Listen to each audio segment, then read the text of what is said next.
Hello everyone, welcome to Anushruti art zone.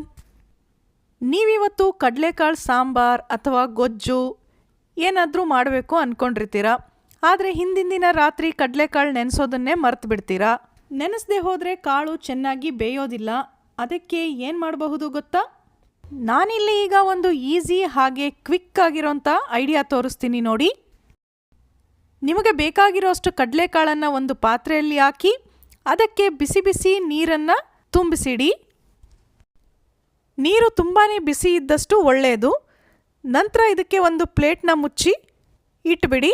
ಇದನ್ನು ಹೀಗೆ 30ರಿಂದ 40 ನಿಮಿಷನಾದರೂ ಬಿಡಬೇಕು. ಅಷ್ಟರಲ್ಲಿ ನಿಮ್ಮ ಬೇರೆ ಎಲ್ಲ ಕೆಲಸಗಳನ್ನು ಮುಗಿಸ್ಕೊಂಡ್ರೆ ಆಗತ್ತೆ. ಈಗ ನೋಡಿ, 5-6 ಗಂಟೆ ನೆನೆಸಿದರೆ ಕಡಲೆಕಾಳು ಹೇಗೆ ಆಗುತ್ತೋ ಅದೇ ರೀತಿ ಕೇವಲ 30ರಿಂದ 40 ನಿಮಿಷದಲ್ಲಿ ರೆಡಿಯಾಗಿದೆ. ಈಗಿದನ್ನು ನೀವು ಕುಕ್ಕರ್ನಲ್ಲಿ ಇಟ್ಬಿಟ್ರೆ ಕೇವಲ 1ರಿಂದ 2 ವಿಷಲ್ಗೆ ಚೆನ್ನಾಗಿ ಬೆಂದೋಗುತ್ತೆ. ನೆಕ್ಸ್ಟ್ ಐಡಿಯಾ ನೋಡಿ, ಹಲಸಿನ ಹಣ್ಣು ತಿಂದ ನಂತರ ಅದರ ಬೀಜನ ಪಲ್ಯ ಅಥವಾ ಸಾಂಬಾರು ಮಾಡೋದಕ್ಕೆ ಉಪಯೋಗಿಸ್ತೀವಿ ಅಲ್ವಾ? ಆಗ ಅದರ ಸಿಪ್ಪೆ ತೆಗೆಯೋದು ತುಂಬಾ ಕಷ್ಟ ಆಗುತ್ತೆ. ತೆಳ್ಳಗಿನ ಸಿಪ್ಪೆ ಬೀಜಕ್ಕೆ ಪೂರ್ತಿಯಾಗಿ ಅಂಟ್ಕೊಂಡ್ಬಿಟ್ಟಿರುತ್ತೆ. ಸಾಮಾನ್ಯವಾಗಿ ಎಲ್ಲರೂ ಕುಟ್ಟಾಣಿಯಿಂದ ಅಥವಾ ಗುಂಡ್ಕಲ್ನಿಂದ ಬೀಜನ ಜಜ್ಜಿಬಿಟ್ಟು ಸಿಪ್ಪೆ ತೆಗೆಯೋದಕ್ಕೆ ಟ್ರೈ ಮಾಡ್ತೀರಾ, ಅಥವಾ ಸ್ಪೂನ್ನಿಂದ ಚಾಕುನಿಂದ ತೆಗೆಯೋದಕ್ಕೆ ಕೂಡ ಟ್ರೈ ಮಾಡ್ತೀವಿ ಅಲ್ವಾ? ಇದರಿಂದ ಸಿಪ್ಪೆ ತೆಗೆಯೋಕೇನೋ ಬರುತ್ತೆ, ಆದರೆ ತುಂಬಾ ಸಮಯ ಹಿಡಿಯುತ್ತೆ. ಸೂಪರ್ ಈಸಿಯಾಗಿ ಹೇಗೆ ತೆಗಿಬಹುದು ಗೊತ್ತಾ?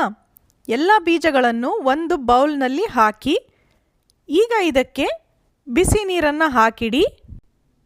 ಬಿಸಿ ನೀರು ಹಾಕಿದ ನಂತರ 5ರಿಂದ 10 ನಿಮಿಷ ಬಿಟ್ಟರೆ ಸಾಕು. ಈಗ ನೋಡಿ, ಯಾವುದೇ ಸ್ಪೂನ್ ಅಥವಾ ಚಾಕು ಏನನ್ನೂ ಉಪಯೋಗಿಸ್ದೇನೆ ಕೇವಲ ಕೈಯಿಂದ ಎಷ್ಟು ಸುಲಭವಾಗಿ ಸಿಪ್ಪೆ ಬಿಡಿಸ್ಕೊಳ್ಳೋದಕ್ಕೆ ಬರುತ್ತೆ. ಹಲಸಿನ ಹಣ್ಣಿನ ಸಿಪ್ಪೆ ತೆಗೆಯೋದು ಎಷ್ಟು ಕಷ್ಟನೋ ಅದರ ಬೀಜದ ಸಿಪ್ಪೆ ತೆಗೆಯೋದು ಕೂಡ ಅಷ್ಟೇ ಕಷ್ಟ ಆಗಿತ್ತು ಅಲ್ವಾ? ಆದರೆ ಇನ್ಮೇಲೆ ನೀವು ಈ ಟಿಪ್ಸ್ನ ಫಾಲೋ ಮಾಡಿದರೆ 5ರಿಂದ 10 ನಿಮಿಷದಲ್ಲಿ ಕೆಲಸ ಆಗೋಗುತ್ತೆ. ನೆಕ್ಸ್ಟ್ ಟೈಮ್ ನಿಮ್ಮನೆಯಲ್ಲಿ ಹಲಸಿನ ಹಣ್ಣು ತಂದಾಗ ಖಂಡಿತ ಈ ಟ್ರಿಕ್ನ ಟ್ರೈ ಮಾಡ್ತೀರಿ ಅಲ್ವಾ? ನೆಕ್ಸ್ಟ್ ಐಡಿಯಾ ಏನು ಗೊತ್ತಾ? ನಾವೆಲ್ಲ ಸಬ್ಬಕ್ಕಿ ಕಿಚಡಿ ಅಥವಾ ಪಾಯಸ ಮಾಡ್ತಾ ಇರ್ತೀವಿ ಅಲ್ವಾ? ಅದಕ್ಕೂ ಕೂಡ ಸಬ್ಬಕ್ಕಿನ ನೆನೆಸ್ಬೇಕಾಗತ್ತೆ. ಕೆಲವೊಂದು ಸಲ ಜಾಸ್ತಿ ನೆನೆದೋದ್ರೆ ಸಬ್ಬಕ್ಕಿ ಒಡೆದು ಹಿಟ್ಟಿಟ್ಟು ಥರ ಆಗಿಬಿಡುತ್ತೆ. ಕಡಿಮೆ ನೆನೀತು ಅಂದರೆ ಸರಿಯಾಗಿ ಬೇಯೋದಿಲ್ಲ. ಅದಕ್ಕೆ ನಾನಿವತ್ತು ಒಂದು ಐಡಿಯಾ ಹೇಳ್ತೀನಿ ನೋಡಿ. ಮೊದಲಿಗೆ ಸಬ್ಬಕ್ಕಿನ ತೊಳೆದಿಟ್ಕೊಳ್ಳಿ. ತೊಳೆದ ನಂತರ ನೋಡಿ, ಸಬ್ಬಕ್ಕಿ ಮುಳುಗೋಷ್ಟು ಮಾತ್ರ ನೀರು ಹಾಕಿ. ನೆನೆಸಬೇಕು ಅಂತ ತುಂಬಾ ನೀರು ಹಾಕಿ ಮತ್ತೆ ಬಸಿದು ತೆಗೆಯೋ ಹಾಗೆ ಆಗಬಾರ್ದು. ಅದಕ್ಕೆ 1 ಗ್ಲಾಸ್ ಸಬ್ಬಕ್ಕಿ ತಗೊಂಡಿದ್ರೆ 1 ಗ್ಲಾಸ್ ಮಾತ್ರ ನೀರು ಹಾಕಿ ಇದಕ್ಕೆ ಒಂದು ಪ್ಲೇಟ್ನ ಮುಚ್ಚಿ ಹೀಗೆ ಬಿಟ್ಬಿಡಿ.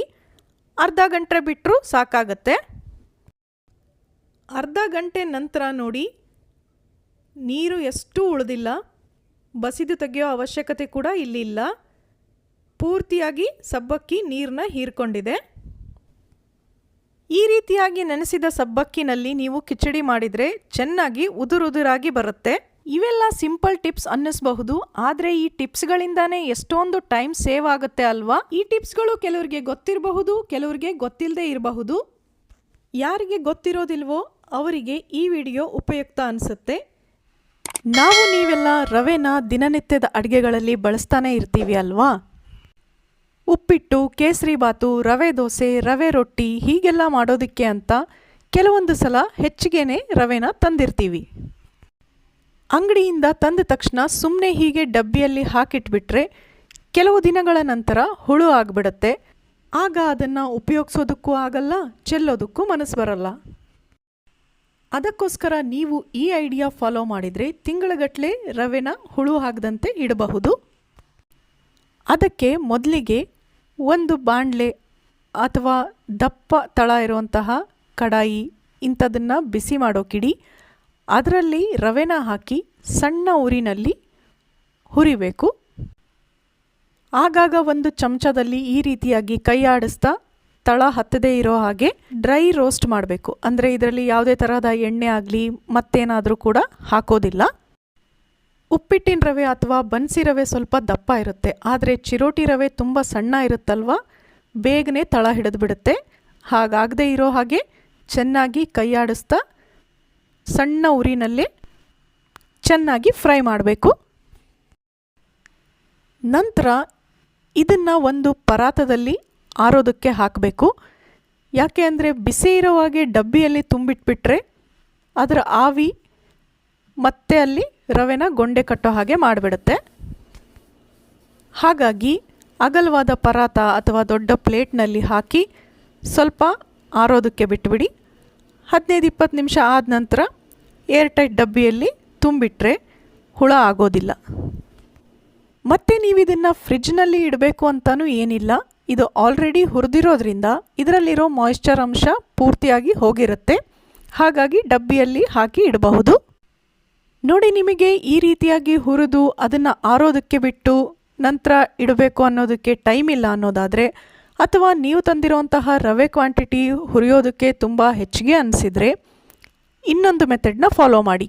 ಅದೇನು ಗೊತ್ತಾ, ಅಂಗಡಿಯಿಂದ ತಂದಂತಹ ರವೆನ ಈ ತರಹ ದೊಡ್ಡ ಪರಾತದಲ್ಲಿ ಅಥವಾ ಒಂದು ಮ್ಯಾಟ್ ಮೇಲೆ ಹರಡಿ ಅರ್ಧ ಗಂಟೆ ಬಿಸಿಲಿಗೆ ಬಿಟ್ಬಿಡಿ. ಖಡಕ್ ಬಿಸಿಲಿನಲ್ಲಿ ಇಟ್ಟರೆ ಒಳ್ಳೆಯದು. ನಂತರ ಆ ರವೆನ ಒಂದು ಡಬ್ಬಿಯಲ್ಲಿ ತುಂಬಿಟ್ಕೊಳ್ಳೋವಾಗ ನೋಡಿ, ಈ ರೀತಿ ಒಂದು ಲೇಯರ್ ರವೆನ ಹಾಕಿ ಅಥವಾ ಡಬ್ಬಿಯ ಕಾಲು ಭಾಗದಷ್ಟು ರವೆ ಹಾಕಿ ಅದರಲ್ಲಿ ನೋಡಿ ಕಾಳುಮೆಣಸು ಇರುತ್ತಲ್ವ, ಅದನ್ನು ಒಂದು 4-5 ಕಾಳುಮೆಣಸು ಹಾಕಬೇಕು. ಹೀಗೆ ಮೆಣಸು ಹಾಕಿದ ನಂತರ ಇದ್ರ ಮೇಲೆ ಮತ್ತೆ ರವೆನ ಹಾಕಬೇಕು. ಇದೇ ಪ್ರೋಸೆಸ್ನ ನಿಮ್ಮ ರವೆ ಕ್ವಾಂಟಿಟಿ ಎಷ್ಟಿದೆಯೋ ಅದಕ್ಕೆ ತಕ್ಕಂತೆ ಕಾಳುಮೆಣಸನ್ನು ಸೇರಿಸ್ಕೋತಾ ರಿಪೀಟ್ ಮಾಡಿ. ಇದರಲ್ಲಿ ಹಾಕಿರುವಂತಹ ಕಾಳುಮೆಣಸು ಏನೂ ವೇಸ್ಟ್ ಆಗೋದಿಲ್ಲ. ನೀವು ಆಮೇಲೆ ಅದನ್ನು ತೆಗೆದು ಉಪಯೋಗಿಸಬಹುದು. ಆದರೆ ಈ ಪ್ರೋಸೆಸ್ನ ನೀವು ರವೆನ ಚೆನ್ನಾಗಿ ಬಿಸಿಲಿನಲ್ಲಿ ಒಣಗಿಸಿದ ನಂತರನೇ ಮಾಡಬೇಕು. ಇದೇ ರೀತಿ ಅಕ್ಕಿಯನ್ನು ತುಂಬ ದಿನಗಳವರೆಗೆ ಹುಳ ಆಗದಂತೆ ಹೇಗಿಡೋದು ಅಂತಲೂ ನಮ್ಮ ಚಾನಲ್ನಲ್ಲಿ ವಿಡಿಯೋ ಇದೆ, ಒಮ್ಮೆ ಚೆಕ್ ಮಾಡಿ ನೋಡಿ. ಅಂಗಡಿಯಿಂದ ತಂದ ತಕ್ಷಣ ಸುಮ್ಮನೆ ಡಬ್ಬಿಯಲ್ಲಿ ತುಂಬಿಡೋ ಬದಲು ಈ ರೀತಿಯಾಗಿ ಮಾಡಿಟ್ಕೊಂಡ್ರೆ ತುಂಬ ದಿನಗಳವರೆಗೆ ಹುಳ ಆಗದಂತೆ ಕಾಪಾಡಬಹುದು. ನೋಡಿ, ಇಷ್ಟಾದ ನಂತರ ಇದನ್ನು ಗಟ್ಟಿಯಾಗಿ ಕ್ಲೋಸ್ ಮಾಡಿ ಶೆಲ್ಫ್ನಲ್ಲೇ ಇಡಬಹುದು. ಫ್ರಿಜ್ನಲ್ಲಿ ಇಡೋ ಅವಶ್ಯಕತೆ ಕೂಡ ಇಲ್ಲ. ಅಡುಗೆ ಮನೆಯಲ್ಲಿರುವ ಸಿಂಕ್ ಎಷ್ಟೇ ಕ್ಲೀನ್ ಮಾಡಿದ್ರೂ ಮತ್ತೆ ಮತ್ತೆ ಜಿಡ್ಡು ಆಗ್ತಾನೆ ಇರುತ್ತೆ ಅಲ್ವಾ. ಪಾತ್ರೆ ತೊಳೆಯೋದಕ್ಕೆ ಅಂತ ಇದರಲ್ಲಿ ಇಡ್ತಾ ಹೋದಾಗ ಅದರಲ್ಲಿ ಉಳಿದಿರುವಂತಹ ಎಣ್ಣೆ ಆಗಿರ್ಬೋದು, ಹಾಲಿನ ಜಿಡ್ಡಾಗಿರಬಹುದು, ಈ ರೀತಿ ಎಲ್ಲದೂ ಸೇರಿಬಿಟ್ಟು ಸಿಂಕ್ ಎಷ್ಟೊಂದು ಜಿಡ್ಡಾಗೋಗುತ್ತೆ ಅಂದರೆ ಪ್ರತಿದಿನ ತೊಳೆಯೋದೇ ಕಷ್ಟ. ಆದರೆ ನಾನಿವತ್ತು ನಿಮಗೆ ಒಂದು ಐಡಿಯಾ ತೋರಿಸ್ತಾ ಇದ್ದೀನಿ. ಈ ರೀತಿಯಾಗಿ ನೀವು ಸಿಂಕನ್ನು ಕ್ಲೀನ್ ಮಾಡಿದರೆ ಬೇಗನೆ ಕ್ಲೀನ್ ಆಗುತ್ತೆ. ಅದಕ್ಕೋಸ್ಕರ ನಿಮಗಿಲ್ಲಿ ಬೇಕಾಗಿರೋವಂಥದ್ದು 2 ಪದಾರ್ಥ. ಒಂದು ಸೋಡಾ ಪುಡಿ, ಇನ್ನೊಂದು ನಿಂಬೆಹಣ್ಣು. ನಿಂಬೆಹಣ್ಣು ಕೂಡ ಹುಳಿ ಎಲ್ಲ ಉಪಯೋಗಿಸಿ ಉಳಿದಿದಂತಹ ಸಿಪ್ಪೆ ಕೂಡ ಸಾಕಾಗುತ್ತೆ.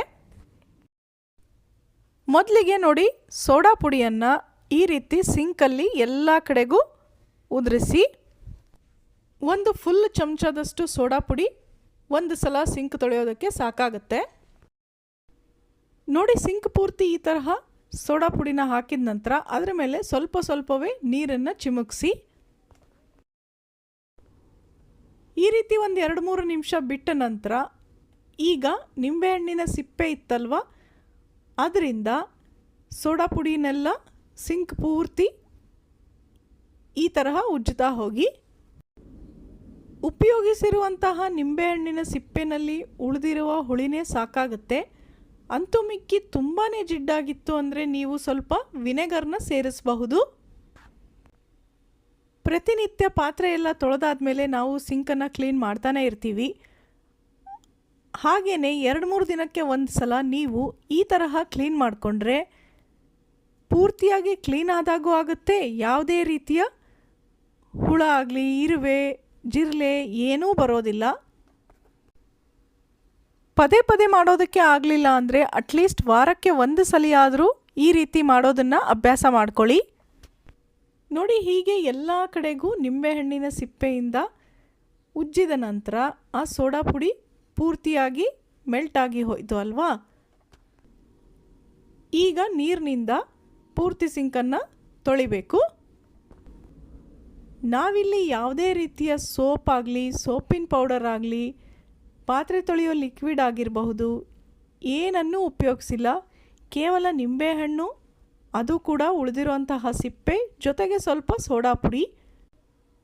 ನೋಡಿ, ಕೇವಲ ಅದಿಷ್ಟರಿಂದಾನೇ ಸಿಂಕ್ ಪೂರ್ತಿಯಾಗಿ ಕ್ಲೀನ್ ಆಯಿತು ಅಲ್ವಾ?